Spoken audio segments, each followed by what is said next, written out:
Hi folks, I'm Craig Taylor, and as always a huge thank you for joining me here on my YouTube channel, the Bushcraft Padawan. Regular viewers and subscribers will know that back in February of this year, 2017, I said I wanted to come out at least once a night into the woods just to get out and also to be able to see the seasons develop and to further my skills as well. And this month is no exception. It's September, so it's starting to get a little darker, a little earlier, starting to notice that autumn creeping along, and here I am back out in the woods again. But as is often the case, I'm not alone. Joined again by this chap who needs a damn haircut. Viewers will know that this is Finley, he's my 9-year-old son, and you often try and get out into the woods and join me when you can, don't you? Yep. So again, if you're a regular subscriber or a viewer of my videos, you'll know that I don't just like to come out in the woods to tinker about. I like to come out with some sort of focus in mind so that I can concentrate on what it is that I want to get out of my time out here, and this month's no exception again. I really want to try some pine needle tea. Read lots about it, seen lots of people go on about it, never actually tried it myself despite how simple it is, so I want to tick that off. I also want to tick off attempting to get a fire going using some shavings from some previously harvested fatwood, so that's something I'm going to try out. And as is always the case, what I want to try and weave through this as well is some tree and plant identification to go along with the tree and plant ID masterclass that I'm undertaking since the beginning of this year, and I'll link to that up in this corner here if you want to have a look at that playlist. So that's what I want to get out of my time here in the woods. But before we want to go into what Finley wants to get out of it, you've got a bit of an announcement to make, haven't you? Yeah. What have you done? I've completed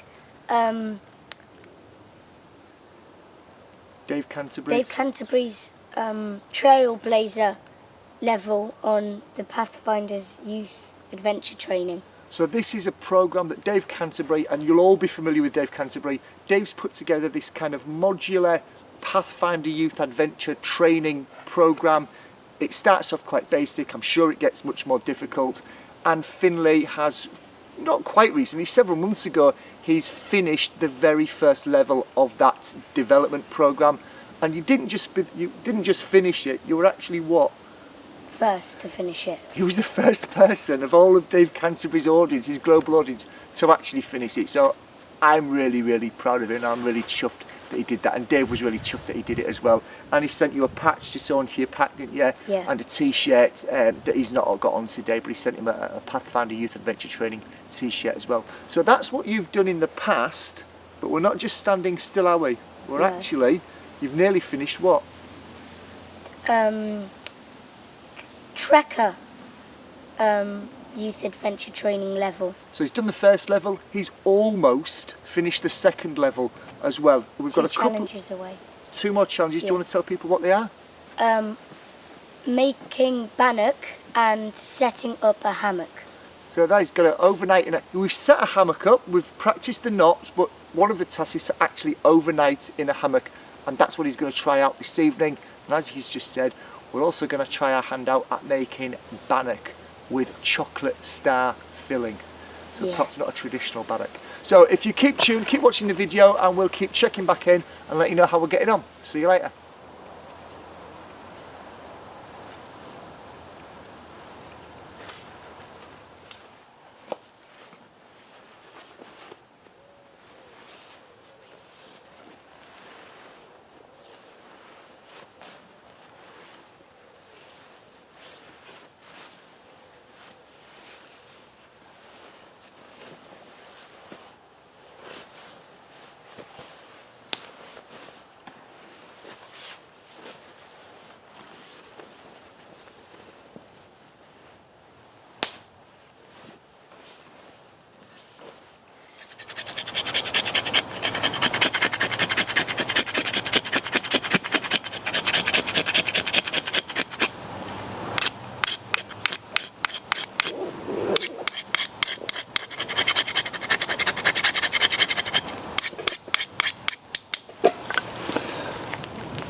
Howdy, so you join us dining al fresco. Finley, do you want to explain what we did and how you helped make the tea?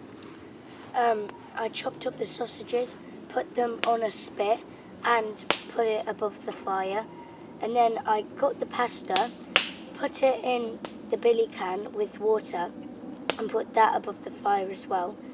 After the pasta had cooked a bit, I put the chicken sauce in and the mushrooms, and then I mixed that about and put that on the fire as well. The only reason I got him to explain how we did it was so that I could dive in first into the chicken pasta with chorizo sausage. And very nice it is too, he did a good job. So if you don't mind us, we're going to carry on throwing this down our neck. See you later. Morning folks, well here we are the morning after the night before, and it wasn't just any normal night before, it was a little bit different and a little bit unusual for one of us. Let's take a look. So here he is, Hammock Boy, after his very first night in a hammock. Did you have a good night? Yeah. Would you do it again? Yeah, but it swung a bit. But did you fall out? No. Well, that's the main thing, as long as you didn't fall out. And it's meant to swing a bit, and it's all part of the experience. So it's not just any old hammock this. What did we make it out of? A bed sheet. So there you go, bushcraft on a budget. This is nothing more than a double-sized, king-sized sheet that we folded in half lengthways several times, scrunched it up at either end, put in a couple of decent knots, and as you can see just at the far end of Finley there, we just suspended it between two trees and he had a good night. So you don't have to spend a fortune on hammocks to have a good fun night hammocking.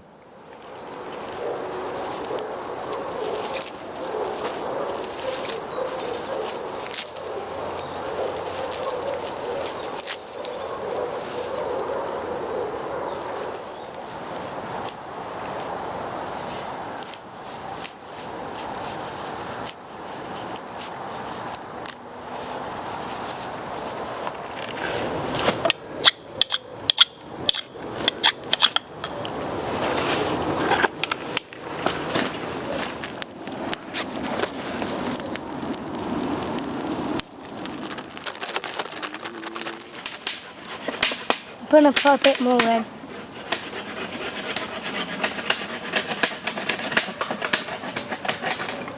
What's on? I'm going to put a bit more in, I've already done it.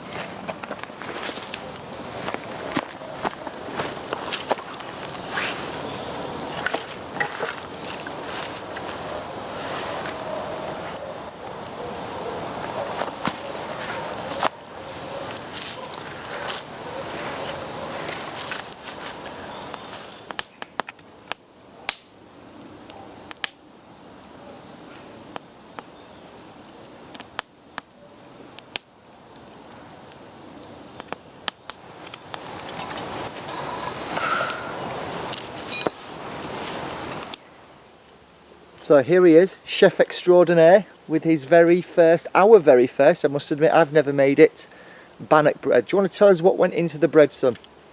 Chocolate chips. Oh, your most important, yeah. Staple ingredient of bread, chocolate chips. Flour, milk powder, and was it salt? Baking powder. Baking powder, yeah. And you mixed it all together, and what did we then do once you'd mixed it together?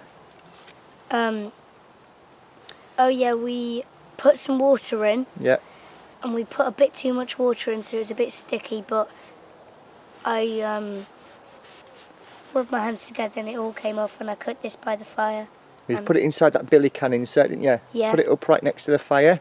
Yeah. Just kept keeping an eye on it to make sure it wasn't burning, make sure it wasn't too hot or cold. Yeah. And there we go.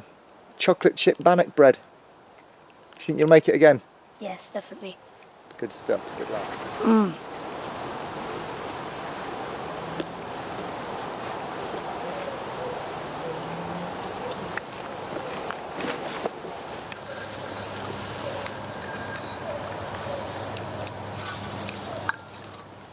Hi folks, so here we are, back where we started. We're just about to pack up, we've had our breakfast, we're just about to pack up and make our way home, but we thought we'd check back in with you and let me know how we all got on with those deliverables, those things that we wanted to tick off. So let's hear from you first. What did you want to do and did you do it? Well, I made my hammock and there's nothing wrong with that. Enjoyed it? Yeah. Yeah, I think I was more scared of him every night. Throughout the night I was kind of reaching out, just making sure that there was still a mass in the hammock and that mass hadn't fallen out. So I think I had a more sleepless night than Finley worrying about him. But it went really well, didn't it? I think we'll do that again. I made my bannock. We did. You've seen him making the bannock earlier on in the video. Anything that you'd change about the way you made the bannock?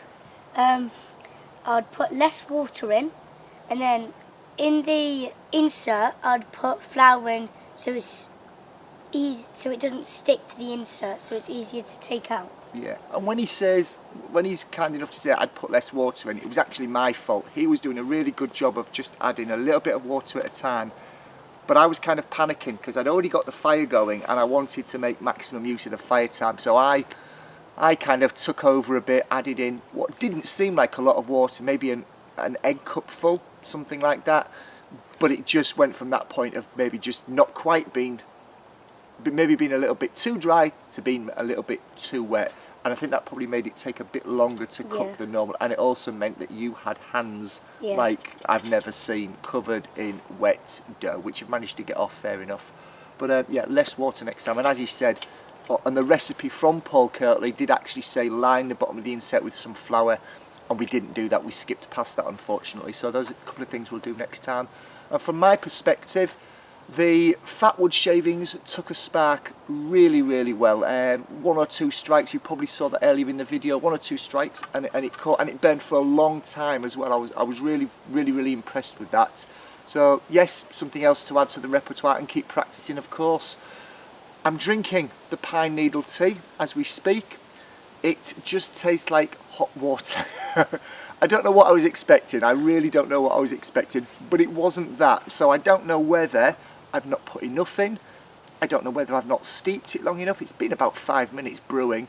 It just tastes like hot water. Maybe it's not meant to taste like anything. Maybe actually it's the vitamin C that's in the water that's the benefit, and that actually there's not meant to be any real taste. I don't know, but I'm not entirely sure that I'll be reaching for the pine needles again in the future. Maybe I'll stick with Finley with my Cadbury's hot chocolate.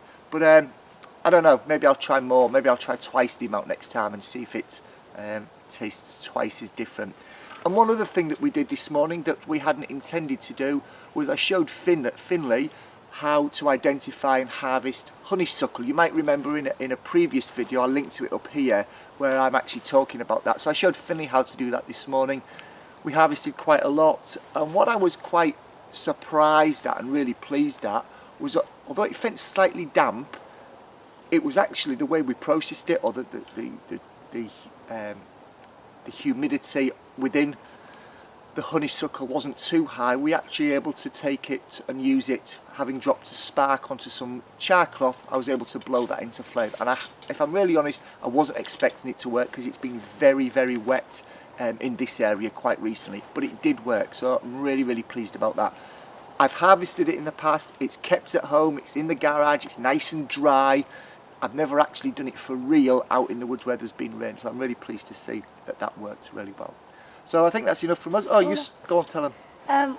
This morning, went for a walk to get the pine needles, and we found a mother deer and 2 baby deers on the track. I think it were 3 deers, 2 baby deers to be honest. But yeah, we saw a young family of deer on the track just ahead of us, and I had my video camera with me, just wasn't quite quick enough to turn it on, get it in focus and capture those. So that was a nice little thing to see, wasn't it? Yeah. As we were out for our morning stroll.